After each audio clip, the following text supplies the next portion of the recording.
Welcome to National Parks Traveler, where we explore the national parks and the issues that involve them. National parks probably have never been entirely immune from political influences, whether they came out of Washington, D.C. or closer to a park's boundaries.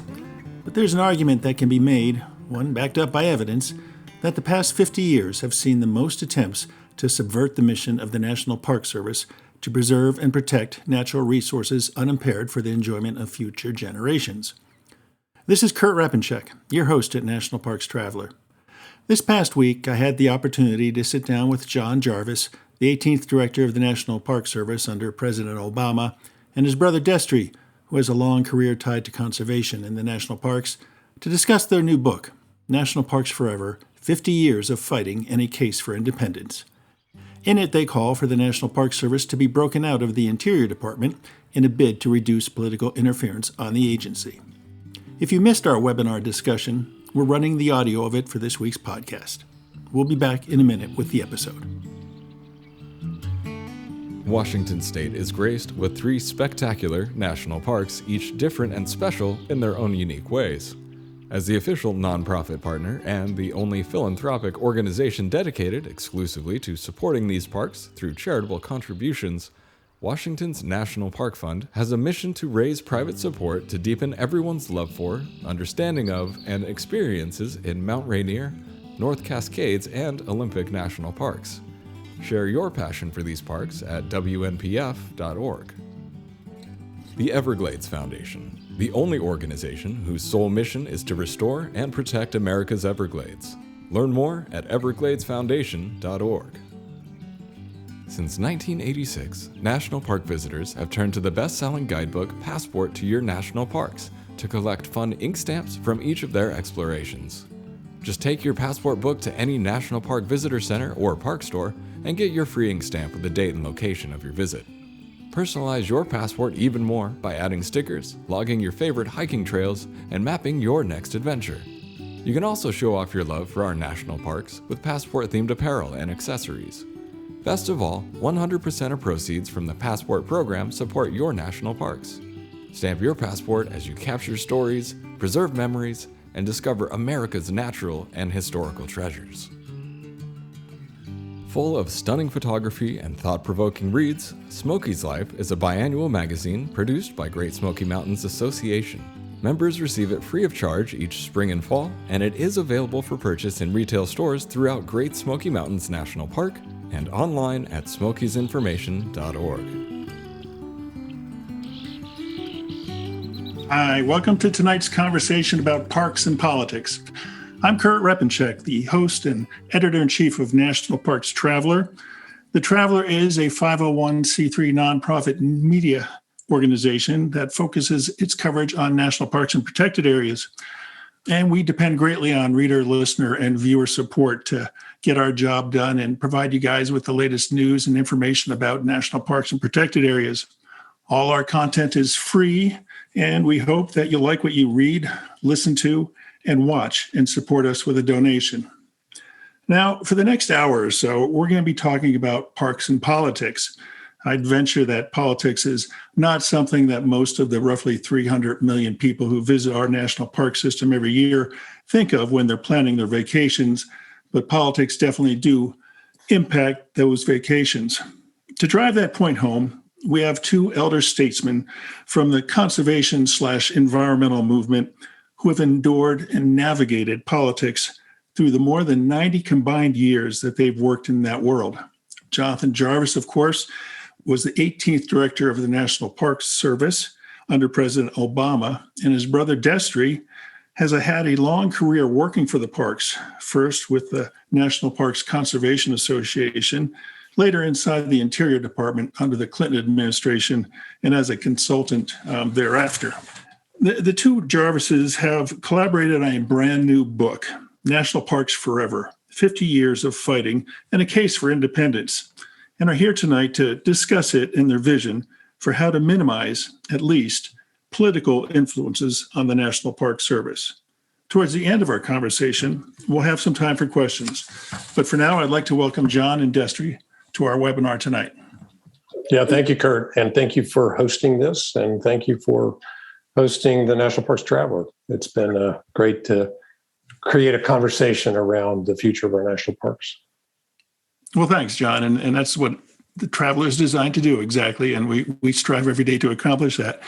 But tonight, I'd like to understand, where you guys got your introduction to nature, your love for the environment and being outdoors, and led you down your career paths. I'll let the old man go first. I'm only 6 years old. So our father was a great outdoorsman.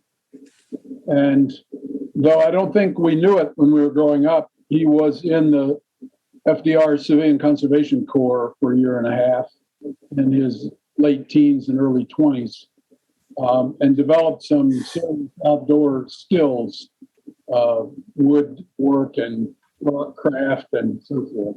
But he had us each in the woods at age 6 and beyond, on walks and hikes and camping and so forth, Boy Scouts and camping trips and 20-mile hikes and all of that. And then majored in biology at the College of William and Mary, with the idea of finding some career path in natural resources. I didn't want to be a doctor, a medical doctor, certainly. That's what most of the William and Mary biology majors were looking for, but I wasn't. I had a ornithology professor named Mitchell Bird who took us on a lot of field trips. And that was a terrific background and starter for the career path that I ended up on. And I would say one more thing. When I came back from Vietnam in 1972, the Washington Post was full of ads protesting the clubbing of the baby fur seals in Canada. And I volunteered for 6 months to lobby for the Marine Mammal Protection Act with a nonprofit called the Friends of Animals. That sort of introduced me to the passion and the politics of conservation in the broadest sense. And along the way, the people that led me to my first job at NPCA in late in 1972, after the Marine Mammal Protection Act was law. So I grew up in the same household as Destry, very much in the outdoors, and also went to William and Mary, got a degree in biology. And you guys didn't grow up in New Jersey, did you? No, Virginia. Okay. Down in the valley, and backed up against national forest lands. And our scoutmaster was a forest ranger, so we had at least a little bit of understanding of the federal agencies out there, the land management agencies.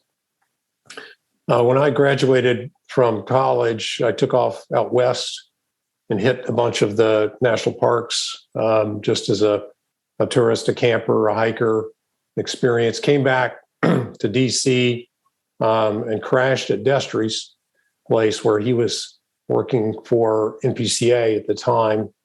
And I chronicled this in the book because it was formative. He dropped on my bed the environmental impact statement for the expansion of the Jackson Hole Airport in Grand Teton National Park, an issue that still is ongoing, and asked me to write a report for him about that. And that intrigued me about the National Park Service and its conservation mission. And I applied for a seasonal position, landed at the Bicentennial Information Center in 1976, welcoming millions of people to Washington, D.C., and that never really looked back from there. That was the start of my NPS career. Yeah. Now, your book, which is just hitting newsstands or hitting the bookstores, you've organized it in a unique way. I mean, you introduce a topic with each chapter, and then each of you takes your turn at writing about that topic. And I found it very interesting. How did you settle on that approach? I think it was because we could never agree to write it together. The 50 years of fighting has a nuance to it that there's been a lot of fighting between the two of us about topics like this. So we each have our own perspectives.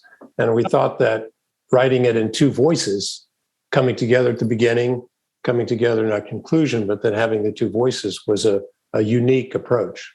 And we started off with, at least I had the idea that we would call this National Parks Inside and Out, because Jonathan was inside the Park Service for his 40 plus years, and I was outside at least the career ranks of the Park Service for my 50 years. And that brings different experience and different perspectives and different sense of what partnerships are all about. I probably have a little stronger sense of the need for partnerships than a career professional does, and that may be one place where we have some tension in our communities. There are probably some others as well.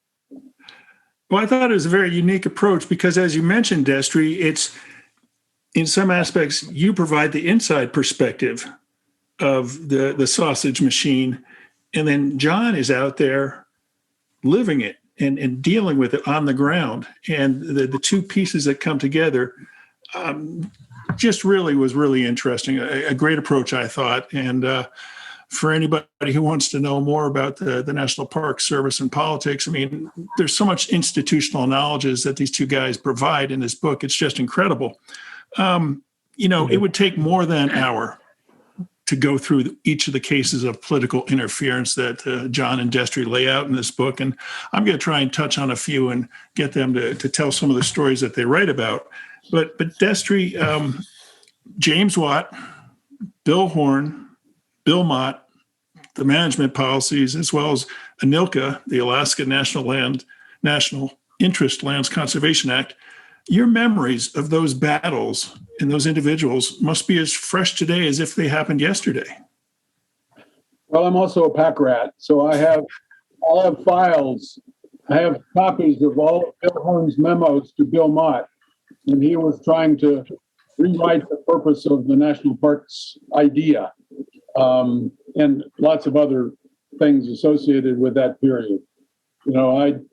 I debated James Watt on the Today Show early one morning, and he sort of brought the most extreme for his time point of view about what the parks were all about, and then he was out in a couple of years, but Bill Horn came in as the assistant secretary with the same views, and Don Hodel as secretary had the same views.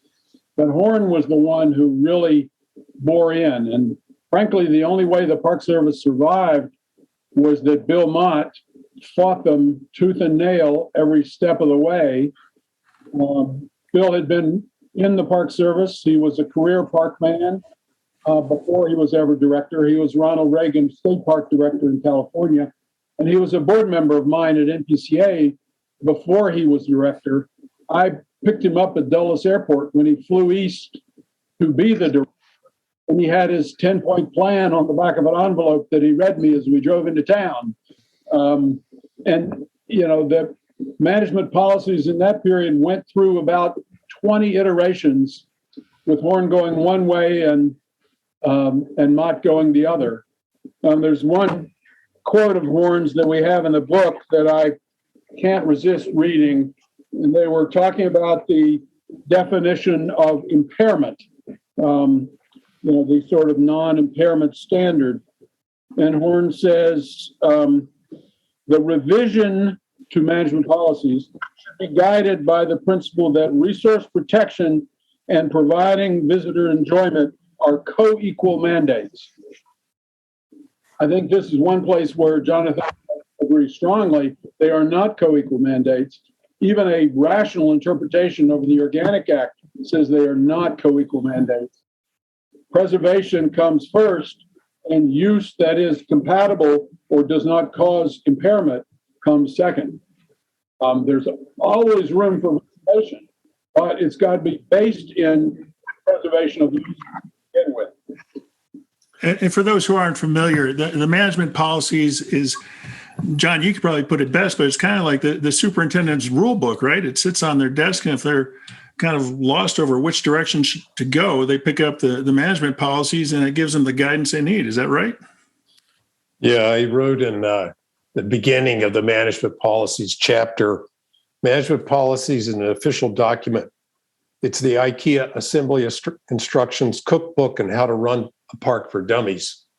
And it basically sits on the desk of every park superintendent, and it's earmarked and coffee stained. And it is the go-to document when you're faced with a proposal, an idea that doesn't seem normal. And so you look to management policies and see where it applies or not. And it is the umbrella that creates a system, a national park system, where you have 400 plus units that are very, very different. They're in different ecosystems. They have different resources, both natural and cultural, but you need something that binds them together. And while you have a set of statutes, they tend to be fairly cryptic, and management policies expands on that and gives superintendents the guidance that they need. And ergo, it has become a target, a political target, where the successive administration, when Gail Norton was secretary, who was a protege of Jim Watt, and Paul Hoffman was the deputy assistant secretary for Fish, Wildlife, and Parks, overseeing the National Park Service. He took that Bill Horn interpretation and expanded it to say, basically, we could not impair visitor enjoyment. Right. Well, and we'll get into Bill Hoffman in a minute, or Paul Hoffman. But Destry, what exactly was Horn trying to do? What was he trying to take out of the management policies and put into it? And what was Bill Mott's position, and how did he survive? Well, I'll answer the last part first. Mott survived because President Reagan protected him, or there was a perception that President Reagan wasn't going to let Interior appointees fire him. So he just said what he thought and fought them tooth and nail every step of the way. And he leaked me every version of Horn's statement, every one of his memos, which I have on file and cited in the book, where he was trying to rewrite the purpose of the Organic Act, the intent of the Organic Act, and many things that ensued from it.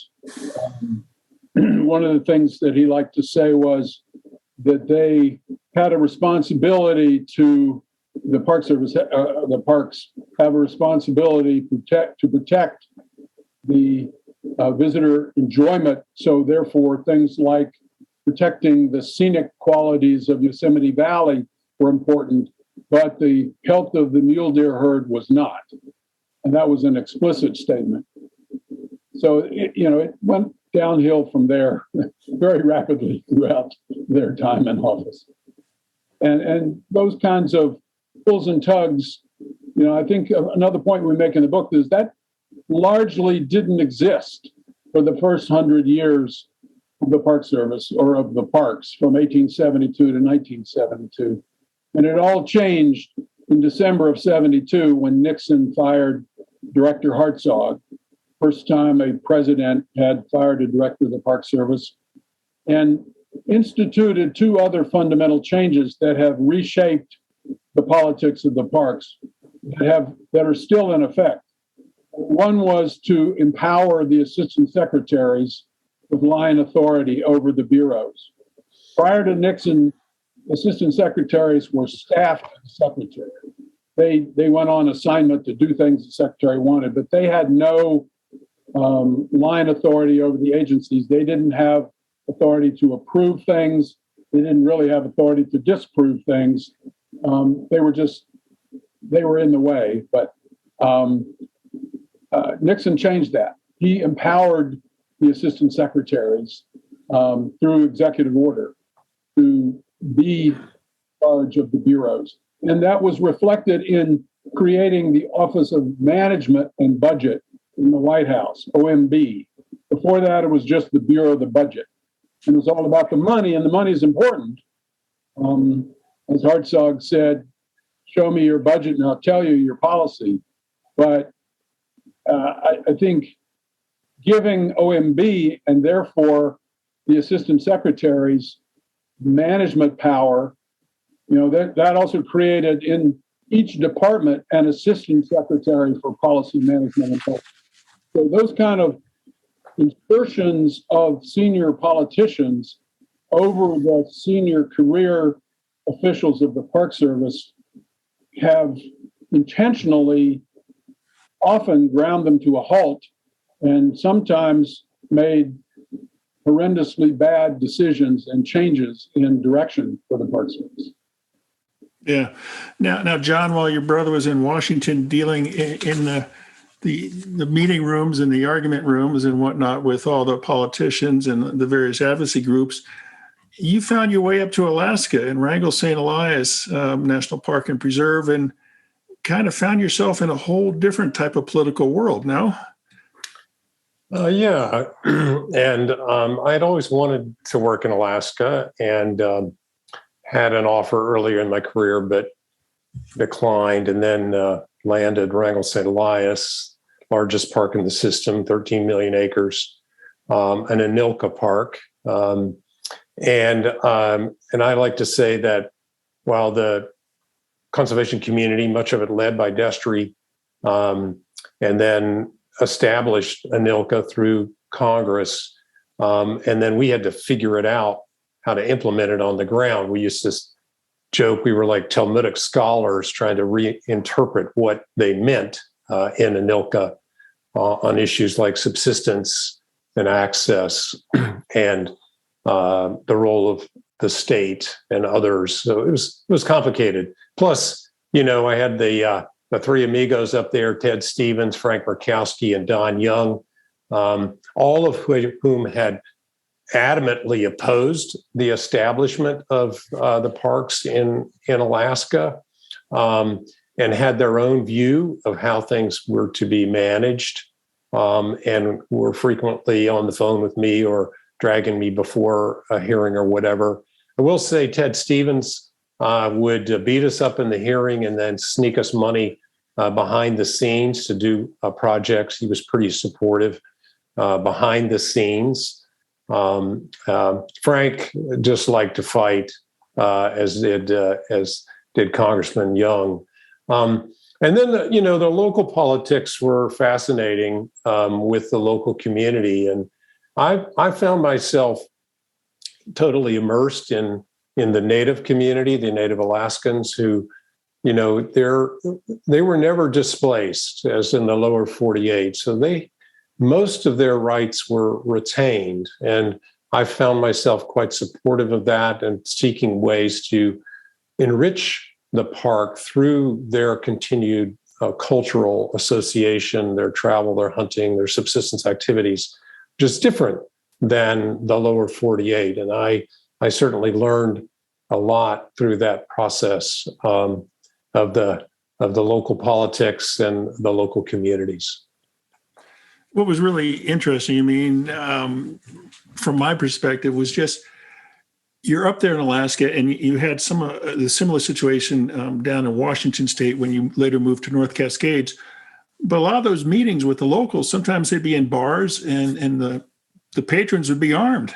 They cherished and loved these lands as much as everybody else did, but they had a little different perspective on how they should be managed, and they didn't think that they should have this new agency show up and tell them how to manage them and what rules they had to follow. The stories you tell in the book are great. Yeah, I said whenever I talked to my staff when I was director, I said, well, you haven't really done a public meeting unless it's in a bar and everybody's drunk and armed.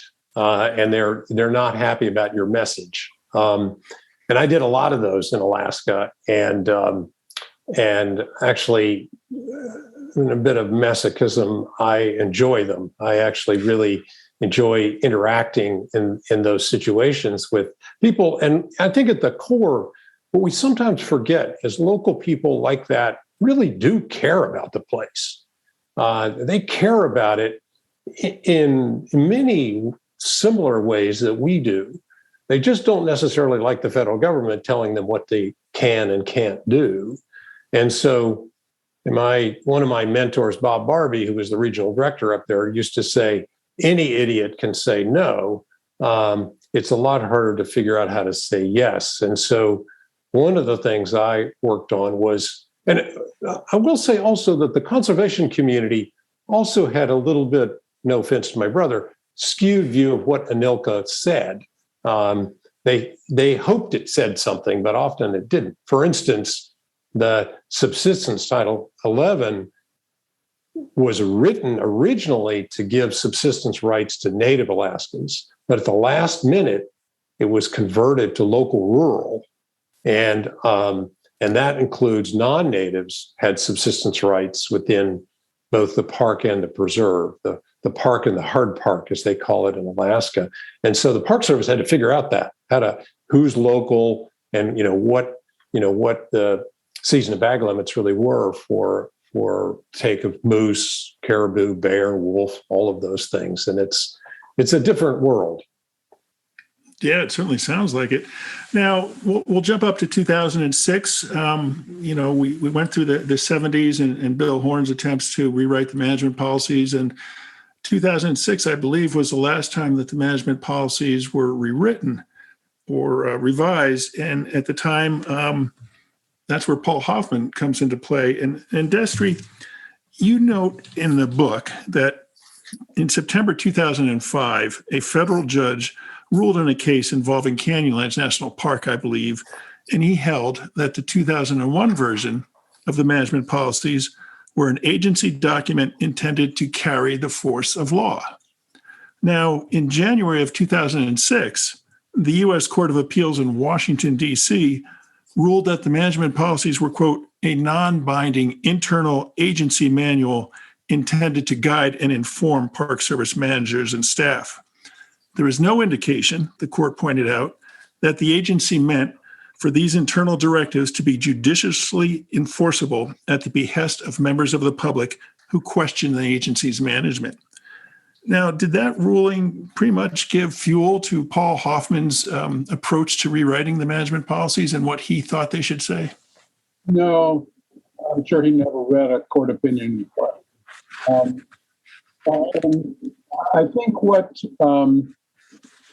I think the key point here is that these policies guide the Park Service decision makers. They're not ironclad, they're not absolutist policies, but they are meant to guide the agency. And as long as the policies are written in the context of and subservient to the statutes, they're perfectly legal for the Park Service to impose or enforce on the agency. And in the case of Canyonlands, that the Salt Creek Wash road, so-called road, dirt track up the middle of the creek, was causing serious environmental impact in a part of the park that was otherwise pristine and wild because of the passage of four-wheel drive vehicles. And the Park Service, even in the face of that appeals court case, said, we think we're right. This is within our discretion to impose limits or restrictions on this kind of activity. And many courts have upheld that in many other places. I think the Salt Creek Wash Road is not open to four-wheel drive vehicles at present, at least not up to the arch that was the popular destination. There's a short stretch that is. So there was a compromise there, but there's often compromise in policy, just as Jonathan was describing in Alaska. And I have to say, speaking of compromise, jumping back to ANILCA for a second, we celebrated the passage of ANILCA in 1980 and the great work of the Carter administration and Secretary Anderson supporting it. But if you look back at George Hartzog's plan called Operation Greatland for parkland in Alaska, his proposal was for 76 million acres of new parkland. And what the Park Service got was 44 million acres of new parkland. So Anilka was a great victory, and certainly over the objections of the Alaska congressional delegation, but it was not everything it could have or should have been.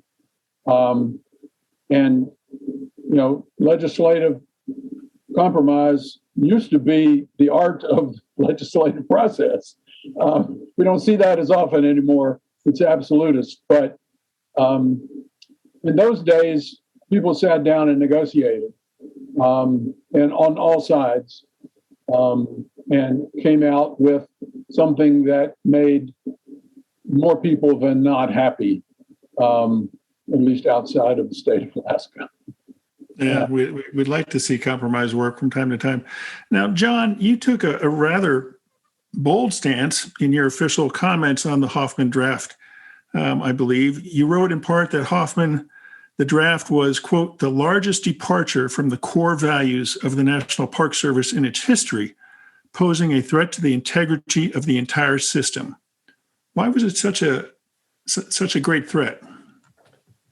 Well, that infamous memo, I was the only one of the regional directors that actually filed a formal memo regarding Hoffman's rewrite of management policies. And what Paul was doing is every time a decision that a park superintendent was making, particularly to deny an activity that was maybe being proposed by a supporter of that administration to do something in a park, if the superintendent cited chapter and verse and line of management policies, Paul would pull that up on his computer in Word and revise that section to make it possible for an individual to do these kinds of activities in parks. For instance, the way that policies are written now, and still are when were written then,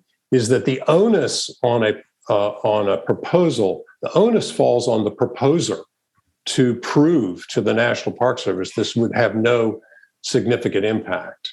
And Paul flipped that, and he put it on the Park Service. And so anybody that proposed anything from a zip line in Yosemite to the top of Half Dome, it would fall on the Park Service to prove that it had significant impact. Otherwise, it would be allowed.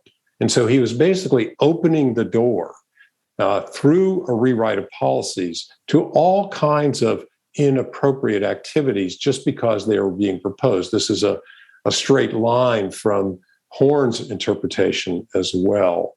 And so we really saw it as a significant threat to the policies. And as I indicate in the book, Paul Hoffman's version of this rewrite was leaked, not by me, but it was out there. And people could actually see, because in Word, it shows the revision and who did it. And it was throughout the document, you could see significant revisions all done by Paul. Did you fully appreciate at the time the professional risk you were taking by sending those comments up the line? Oh, yeah. I got called back to Washington by Director Fran Minella and her deputy, Steve Martin, and got my butt chewed and threatened with removal from my position. What saved you? I had a group of supporters out there. Certainly, the conservation community was on to this, and they were fighting this tooth and nail in the media at the same time, and there was a great worry that my memo would appear in the press, and I tell that story about how it was. I got a phone call to fax that memo to Secretary Ken Salazar, Senator Ken Salazar at the time, which I did, and it was all part of a hold that Senator Salazar had on Lynn Scarlett to be the deputy secretary, and So there were a lot of politics at play there at the same time. Just say one thing about the outside voice at that time. Groups like NPCA and others were loud on this, but this was an opportunity for the National Park Service retirees that were active retirees. Bill Wade and Mike Finley and Rick Smith and others came to Washington, had a press conference at the National Press Club, denounced these policy directions, rallied 1,000 or more other retirees to get involved, and they formed a new organization based on that set of events. And that organization, now called the Coalition to Protect America's National Parks, still is out there and doing great work. But it started based on that memo and that rewrite of management policies. We are park stewards to ensure our most wild and historic places remain for generations to come, to safeguard our preferred arena for adventure, reflection, and inspiration. We donate 4% of our proceeds, that's revenues not profits, to support America's most wild and historic places. We are Wild Tribute, apparel for the parks. Find out more at wildtribute.com. Acadia National Park is one of the 10 most popular national parks in the United States. It is also one of the smallest and most vulnerable. That is why Friends of Acadia exists. Friends of Acadia is an independent organization of passionate people, inspiring those who love this magnificent park to make a real and lasting difference for Acadia. You can make a difference at friendsofacadia.org. Interior Federal Credit Union is pleased to offer members up to $500 in closing costs with a new home equity line of credit. Now is a great time to apply for a rate of 3.25% APR before they jump up. Take advantage of low rates and a great deal at interiorfcu.org. Membership is required, equal housing lender. The Yosemite Conservancy helps visitors connect with Yosemite through adventures, volunteering, and the arts. It's the only nonprofit dedicated to supporting Yosemite National Park and funds grants to improve trails, restore habitat, protect wildlife, and inspire the next generation of nature lovers. Learn more at yosemite.org.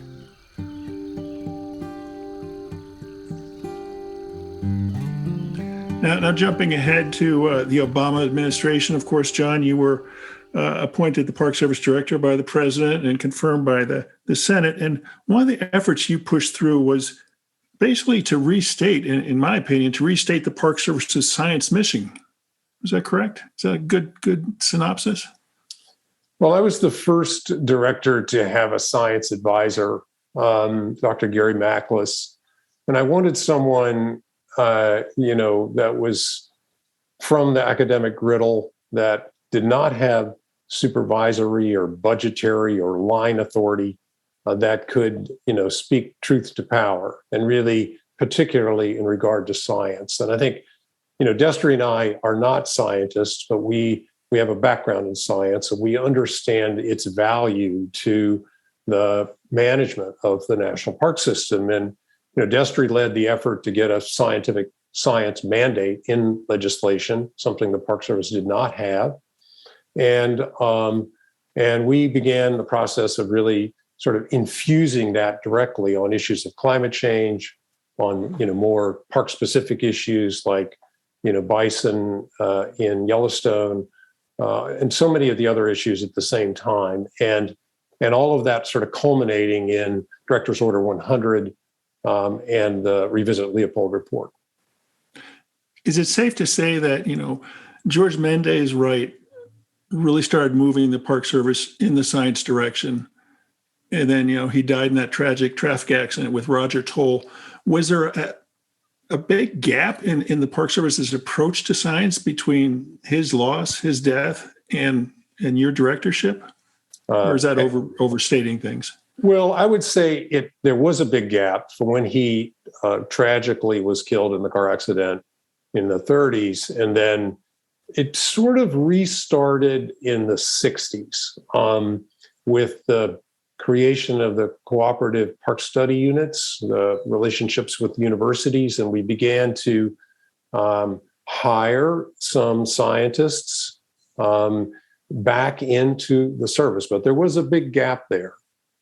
But at the time, also there was not an impetus within the service, particularly in the superintendent ranks, to utilize science in the decision-making process. It was still about, sort of a landscape architecture, operations, visitor services kind of approach to things.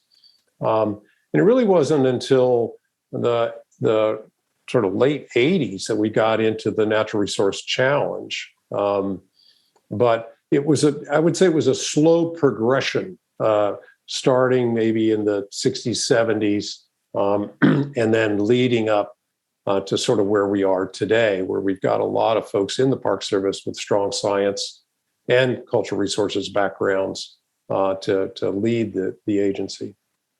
With Significant step in there, Kurt, and that is that Congress passed the Clean Air Act amendments in 1977 that for the first time distinguished national parks from all other air quality areas, designating them as Class 1.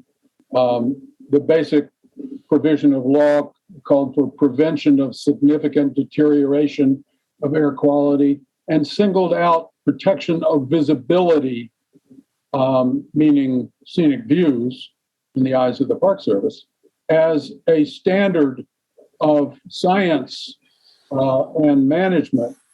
And it caused the Park Service to begin to hire air quality specialists. They even went to the extent of designating what we tentatively called integral vistas, that were the view sheds that were to be protected from air quality deterioration. Now, that was then killed in 1981 when Watt came in as director and never became official policy.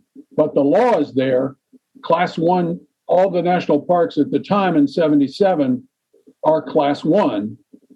And anything since then can be reclassified, though nothing has been, with a process and state approval.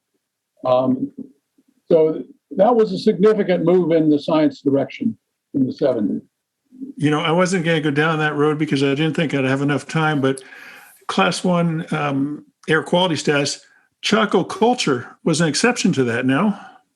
Well, you may recall that Chaco was originally a national monument, Right. would have been protected as Class 1 under that 77 amendment. But Congress very quickly, I'd say with a Republican congressional delegation from New Mexico, redesignated Chaco as a National Historic Park so that it does not qualify for reclassification as Class 1. Hence, all the problems we have today with rampant attempts at oil and gas leasing all around the so-called 10-mile buffer around Chaco and the BLM outliers that surround the park. But without an act of Congress at this point, we're not going to have Chaco, perhaps the most, I'll say it, the most significant archaeological park in the system in terms of the sophistication of the culture that's represented there. It will never be Class 1 without an act of Congress doing it. Yeah. Now, John, revisiting Leopold, what was your goal with that? I mean, climate change was already being seen on the ground and whatnot. And in the document, one phrase that really sticks out is the precautionary principle. And so you have those two aspects, the impacts of climate change and then the precautionary principle for, all change and all impacts in the national park system. What were you seeking to accomplish with that? What did the committee come back to you with? So I really start by thinking about the Leopold report itself, the one that Starker Leopold led as a science advisor and a Berkeley professor to the Secretary of the Interior, really focused on, in many ways, a wildlife problem, overpopulation of elk in the in the Yellowstone ecosystem. But Starker took it further than that and really created the oft used phrase, the vignettes of primitive America. And we saw that policy framework had guided the Park Service fairly well for the last 50 years. But there were things that Starker missed. And obviously at the time, things like climate change, things like indigenous stewardship and the recognition of thousands of years of management of these resources before we came along, and that parks were now changing before our very eyes. And I certainly saw that in my tenure, like at Mount Rainier, where we saw a dramatic shift in rain on snow to occur in the fall, and we saw a huge flooding into areas that had never really flooded in the past. We saw fires burning year-round, expanding the fire season, and forests not coming back. And so managers needed some tools. And while we had launched a number of these efforts, like a climate strategy, a no regrets plan, we'd stood up a climate office. I hired some top flight climate scientists like Patrick Gonzalez, who's a member of the IPCC, and others. We needed to get it into policy. We needed to give, just like management policies, give the field some guidance. And so we tasked the National Park System Advisory Board, chaired by and made up of extraordinary minds, extraordinary scientists that had worked and thought about all of these things to help us write a document that would, like the Leopold report, that we could then convert into policy. And I basically wanted to give park superintendents, a set of tools that they could take action. And the precautionary principle is one of those sort of guidance components about sort of taking anticipatory action to address climate change within the resources that are in their care and in their stewardship. And that because the time scale is much shorter now than it used to be in terms of what we're seeing on the ground. And of course, talking about parks and politics, when the Trump administration came into office, Director's Order 100 left. Is that safe to say? Yeah, it was officially rescinded, but I would suggest that perhaps it's laying around on a few desks out there. He couldn't rescind the Revisit Leopold report because that's an independent report coming from a citizen's body. So that still stands out there. And I have hope that this administration will either restore it or even revise it and update it. Yeah. Now, Jon, as director, you weren't exactly immune from political pressures during your tenure, I don't think. There was the plastic water bottle, the reusable plastic water bottle issue, or plastic water bottles that got thrown out. And there was a policy that you put in place to allow superintendents to phase out plastic bottles or allow plastic bottles. But some people said it had a lot of hoops that the superintendents had to jump through to get that permission. And there was the complaints that Coca-Cola had some pressure on that decision. There was also the issue of, at Big Cypress National Preserve down in Florida, the case of 40,000 acres in the addition lands that at one point in time had been deemed suitable for wilderness designation. But when the final GMP for the wilderness, for the addition lands came out, those 40,000 acres were open, I believe, to ORV use. And that was a plan that acting Park Service Director Dan Wenk approved. We can move on to Point Reyes with the oyster farm on one end of the National Seashore and the cattle ranching on the other end of the National Seashore. Politics played all a role in these decisions, didn't they? They do play a role in all of these decisions, and that's politics with the big P and with the little p. Big P meaning members of Congress, senators, congresspeople weigh in.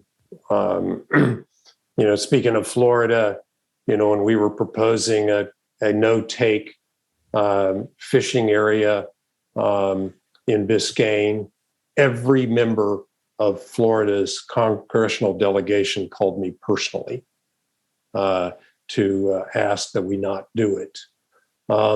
Certainly in the Point Reyes situation, a senior Democratic Senator, Dianne Feinstein, called me repeatedly. Her husband called me and basically requesting that I fire Don Neubacher, the superintendent, so that the oyster farmer could continue. And so, you pick your battles, and small p or politics are the staffers that work for those members and the folks that are in the Department of Interior that may be aligned with one side or the other, or looking to not make an enemy. They may have plans for their future career path, and so they're trying to make sure that you make a decision that doesn't block their future aspirations and all of that. So yeah, any one of these decisions that roll up to the director of the National Park Service have a lot of politics behind them. And you have to weigh, I always say that, we're in the perpetuity business. Sometimes the timing is not right to do something because of the consequences that could fall on the service itself or on other aspects of the service. The precedents that could be set in one way or the other, and you try to eliminate all of that. And to recognize too that, some of these threats are real, that Congress can legislate something. If you do it, administratively within policy, then maybe down the road you can fix it, as opposed to, putting up a hard line and then having Congress legislate it, and then you're really stuck with it. And so all of that goes into the calculus that any director has to face with these kinds of decisions. Now certainly, pulling the National Park Service out of the Interior Department, which you gentlemen call for towards the end of your book, would remove some of those politicians from the chain of command. But would it really remove the Park Service from those political pressures, from senators and representatives calling you up, from gateway communities saying we don't want reservation systems because we want as many people to come into these parks and eat at our restaurants and stay at our hotels? How does an independent agency avoid those types of pressures? Well, I'll start, but I want Destry to jump in on this too. You can't avoid it. An independent agency is not removed from the politics. They're not removed from certainly the oversight committees, the appropriations committees, all of the oversight responsibilities of the U.S. Congress, just like the Smithsonian is subject to that as well. It does remove you, the agency, from the small p politics of the Department of Interior.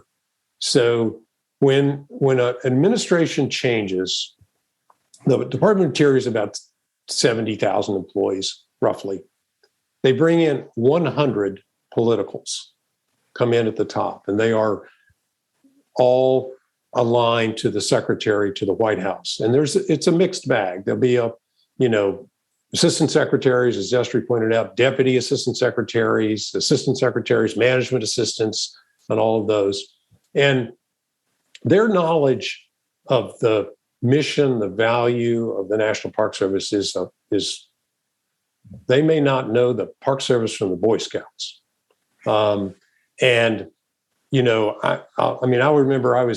this was when I was regional director, I was acting as the chief of staff to the director at that time. It was to Fran Manella, and I was acting as chief of staff. And a young political comes walking in and he goes, I have a great idea. Let's open up all the national parks to hunting. It will satisfy so many of our constituencies out there. Just open them up. And I just said, that's the dumbest idea I've heard all day, And I said, the second you propose that, you're going to be looking for a job. And I said, even in this administration, they're not going to open up the national parks to hunting. And there were probably some people who would like to, but that's just not politically viable. And so you spend all of this potentially positive energy when you're in this environment fending off, really bad ideas. The carving of Ronald Reagan's face on the front of El Capitan in Yosemite. I mean, scuba diving on the USS Arizona.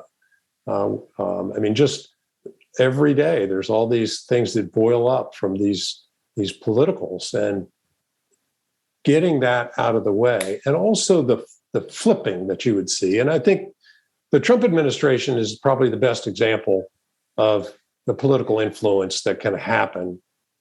Cleaned out our senior executive service from the top down, moved everybody. People retired. You saw what happened to Dan Wink, Sue Maska, many others.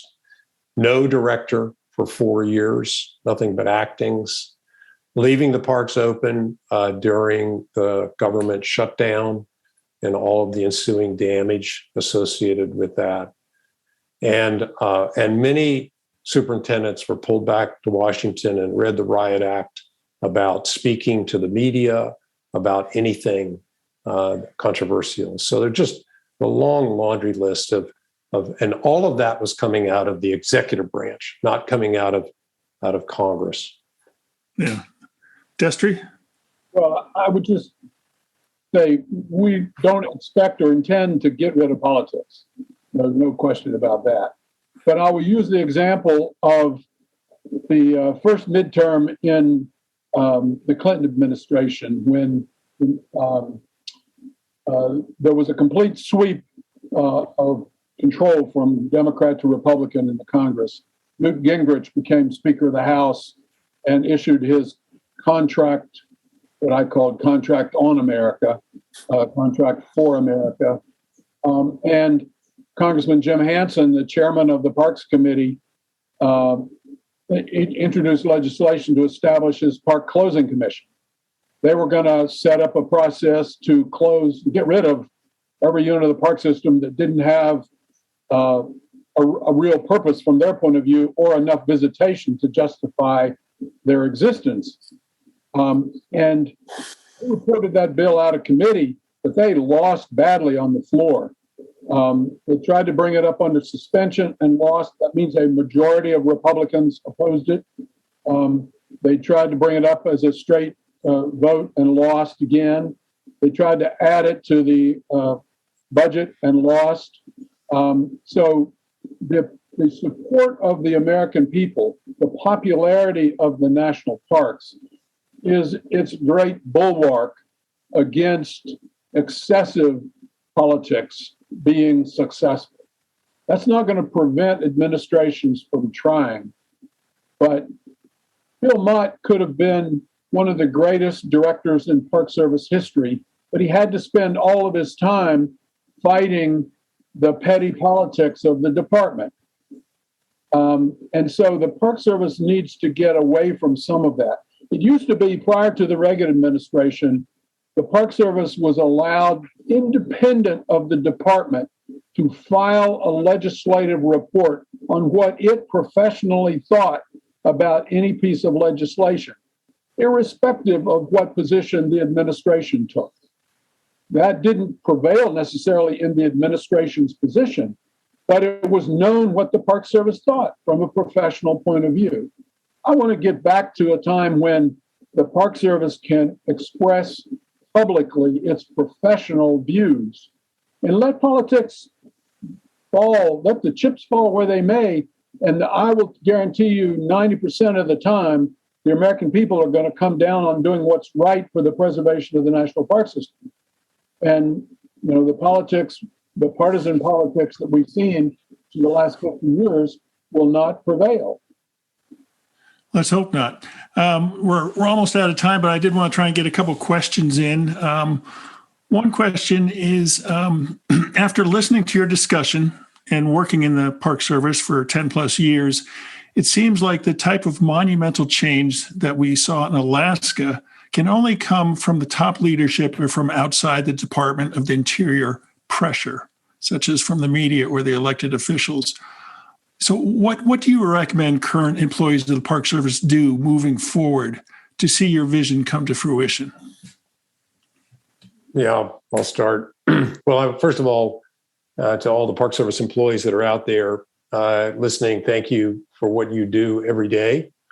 I know you're out there defending the parks under heavy visitation and not a very big budget and lots of challenges. And I think the professionalism of the organization is the key to its long-term success. I think recognizing that this is going to take some time. This is not going to be an overnight kind of thing, and nor was Alaska and Anilka, that it's going to take a coalition of individuals who care deeply about the mission and about the way the American public feel about their national parks to accomplish something like this, to create a sustainable, independent agency akin to the Smithsonian. I mean, just as again, during the Trump administration, Lonnie Bunch became the president director of the Smithsonian, an extraordinary professional, and led that organization while the Park Service had no one in that chair. And I think that's, to me, just gives me this enormous contrast of the need to make these kinds of changes. I would say, again, falling back on the Anilka example, Anilka was successful the first time before or since that the whole Congress has rolled a delegation from a state when the legislation only affected that one state. And they did so because of the grassroots support that the Alaska Coalition developed through enormous investment of staff and money across the country, and having Congressman John Seiberling, who chaired the Special Alaska Committee, willing to conduct field hearings to give people the opportunity to come out and express themselves in dozens and dozens of places that physically have nothing to do with Alaska, but allowed the American people to express their desire to see what was done right for Alaska. It will take another coalition of that magnitude to do this. And I'm not suggesting that one exists, but what does need to change, we see groups like NPCA, stalwart defenders of the parks, are always there to fight both for the budget and for new areas. Many of the other national conservation organizations are all for new parks, but are not at the table when it comes to adequately funding the Park Service. We've seen over the years many efforts to do what Congress recently did with the American Great Outdoors Act, of funding a big chunk of backlog funding for the Park Service. But it started with Stephen Mather, who got the Public Health Service to do a report on the condition of the parks, the deplorable condition of the parks in 1917. And the Civilian Conservation Corps opened 80 camps in the national parks to do construction and maintenance. And Mission 66 spent $1 billion from 56 to 66 to restore the parks. And on and on. I mean, the Bicentennial Land Heritage Program, the Park Restoration Improvement Program, and Great American Outdoors. So there have been efforts on the part of the conservation community and the Park Service and its supporters to both fund and authorize new parks, throughout its history. It's just gotten treacherously political in the last 50 years in ways that didn't exist for the first 100 years. Yeah, it has. It has. We'll take one more question. We're running out of time. What are your views on the evolution and the future of national heritage areas? I'll start. I think Destry and I are both fans of heritage areas. I think they fill a gap in a broader system of parks. As you probably know, the National Park Service was very involved in the early days of establishing the state park systems, recognizing that the Park Service could not manage them all.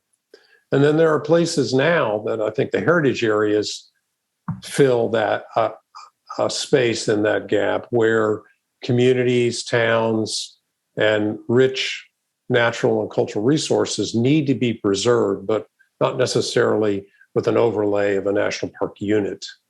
I think the heritage area system, I believe, needs some form of organic act in order to ensure that they are sustainable, and they need to have sustainable funding that gets leveraged extraordinarily from the communities that operate these heritage areas. But I'm a fan, and I think they're very important. S 1942 is that National Heritage Area Systems Act that is pending in the Congress, and I think should be supported. These individual ones, there's 56, 57 of them now, or something like that, that have been established by individual acts of Congress.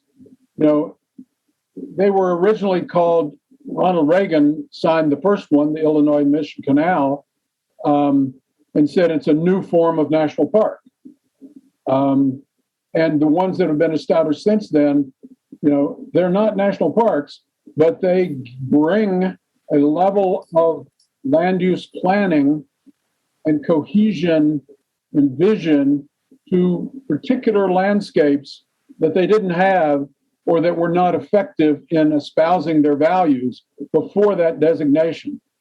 So with just a little bit of Park Service money and technical assistance, these places, many of them have flourished like they never would have done without that designation. I'm not suggesting that they all be taken by any means taken over by the Park Service, but there's a variety of them, just like there's a variety of other creative efforts to rethink, what could and should be done with the American landscape. Like the Pinelands National Reserve in New Jersey, a 1 million acre national reserve, 600,000 acres of which has been protected in the 40 or so years since it was authorized through transfer of development rights from developers who buy easements in rural open space in order to get more dense development in towns and cities. That approach has not been used anywhere else, but it worked magnificently in that case and should be looked at. And there's a whole movement for large landscape conservation across the country, doing all kinds of creative approaches that aren't national parks, but are attempting to achieve a new federal opportunity for landscape conservation, wildlife habitat protection, historic and cultural landscape protection, and so forth. And, they're all good things. Gentlemen, I was right when I said at the top of the hour that there's more than enough information and topics to discuss for 2 or 3 hours. And unfortunately, we're just about out of time now.